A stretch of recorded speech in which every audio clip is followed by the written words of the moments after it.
ఈరోజు పుట్టినరోజు జరుపుకుంటున్న గౌరవ ముఖ్యమంత్రి చంద్రబాబు నాయుడు గారికి హృదయపూర్వక జన్మదిన శుభాకాంక్షలు సార్. నిండు నూరేళ్ళు ఆయురారోగ్యాలతో మీరు జీవించాలి అని చెప్పి మనస్ఫూర్తిగా మనసారా కోరుకుంటూ ఆకాంక్షిస్తూ ఉన్నాం. బట్ ఒక విషయంలో మాత్రం సరే, తన రాజకీయ ఎజెండా ఏంటి, సిద్ధాంతాలు ఏంటి, రాజకీయ విధానాలు ఎలాగా ఉంటాయి, ఎత్తులు పై ఎత్తులు ఏ విధంగా అవలంబిస్తారు, ఇవన్నీ కథ కాసేపు పక్కన పెడితే ఒక విషయంలో మాత్రం చంద్రబాబు నాయుడు గారు ఖచ్చితంగా ఇన్స్పిరేషన్. అదే తన ఆరోగ్యం విషయంలో. 76 సంవత్సరాల వయసు, 76 సంవత్సరాల వయసులో కూడా ఇప్పటికీ ప్రతిరోజు ప్రభుత్వ కార్యక్రమమా, రాజకీయ కార్యక్రమమా, కుటుంబ కార్యక్రమమా, ప్రతిరోజు తాను పనిచేస్తూనే ఉండడం, ప్రతిరోజు తాను యాక్టివ్గానే కనిపిస్తూ ఉండడం నిజంగానే అదే మామూలు విషయం కాదు. 76 సంవత్సరాల వయసులో ఇంత యాక్టివ్గా రాజకీయాలు చేయడం అన్నది ఎక్కడే కూడా చంద్రబాబు నాయుడు గారు ఇబ్బంది పడుతూ ఉన్నట్లు కానీ, ఆరోగ్యంగా ఇబ్బంది పడుతూ ఉన్నట్లు కానీ, సరే తాను స్కిల్ డెవలప్మెంట్ కేసులో అరెస్ట్ అయినప్పుడు హెల్త్ బెయిల్ తీసుకొని బయటకు రావడం, ఇదంతా కనుక ఒక స్ట్రాటజీ లాగానే ఉంటాయి. సో జైలు నుంచి బయటకు రావాలి అంటే వాళ్ళ న్యాయవాదులు, విహకర్తలు రకరకాల స్ట్రాటజీస్ ఎగ్జిక్యూట్ చేసుకొని బయటకు వస్తారు. అదేం పరిగణలోకి తీసుకోవాల్సిన అవసరం లేదు. కానీ ఆరోగ్యంగా ఎంత యాక్టివ్గా ఉన్నారు ప్రతిరోజు కూడా. ఇప్పుడు 76 సంవత్సరాల వయసు, నిజంగానే ఆ వయసులో అంతకంటే 20-25 ఏళ్ళు తక్కువ ఉన్న వాళ్ళు కూడా, 30 ఏళ్ళు తక్కువ ఉన్న వాళ్ళు కూడా ముక్కుతూ ములుగుతూ రాజకీయాలు చేసే వాళ్ళని మనం చూస్తూ ఉన్నాం.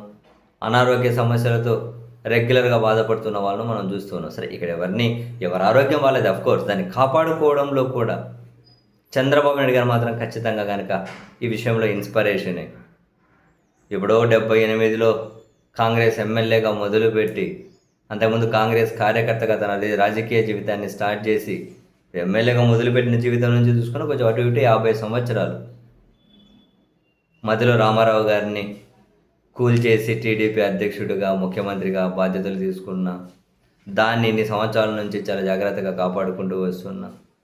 రాజకీయ వ్యూహాలు ఎట్లయినా ఉండనియండి, ఎత్తుగడలు ఎట్లన్నా ఉండనియండి, ఎలాంటి రాజకీయమైనా కానివ్వండి, ఏ స్ట్రాటజీ అన్నా కానివ్వండి, కానీ ఆరోగ్యం విషయంలో అసలు ఈ వయసులో కూడా ఇంత యాక్టివ్గా ఉండగలడం నిజంగానే great thing sir. So health విషయంలో చాలామంది అయితే మిమ్మల్ని ఖచ్చితంగా ఇన్స్పిరేషన్గా తీసుకోవచ్చు. బహుశా ఏదో ఒక రోజు రాజకీయాల నుంచి మీరు పక్కకు తప్పుకున్న తర్వాత అయినా ఏదో ఒక జనరల్గా రాజకీయాలకు సంబంధం లేని ఒక ఇంటర్వ్యూలోనైనా చెప్పండి ఏ విధంగా ఆరోగ్యాన్ని కాపాడుకుంటూ ఉన్నారు అన్నది. నిజంగానే గ్రేట్ థింగ్. ఆ వయసులో ఇంత యాక్టివ్గా ఉండడం, ప్రతిరోజు ఏదో పని చేస్తూ ఉంటారు, ఏదో కార్యక్రమంలో కనిపిస్తూ ఉంటారు. సరే, ఇంత ఎక్స్పీరియన్స్డ్ 4వసారి ముఖ్యమంత్రి.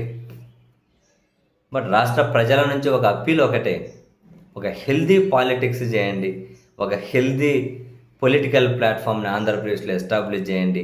కక్షలు, కార్పణ్యాలు, అరెస్టులు, కేసులు, అసహనం, ఫ్రస్ట్రేషన్ ఇవన్నీ పక్కన పెట్టి ఎవరు అధికారంలో ఉన్నా కూడా ఆంధ్రప్రదేశ్ ప్రశాంతంగా ఉండే విధంగా, కనీసం మీరు ఇంత సీనియర్ లీడర్ కాబట్టి, ఒక సీనియర్ నాయకుడు కూడా కాబట్టి, వయసులో కూడా పెద్దవాళ్ళు కాబట్టి, అటువంటి వాతావరణం ఉండే విధంగా మీరే ఒక 2 అడుగులు ముందుకు వేసి కొంచెం చొరవ తీసుకుంటే అల్టిమేట్గా రాష్ట్రానికి మంచిది.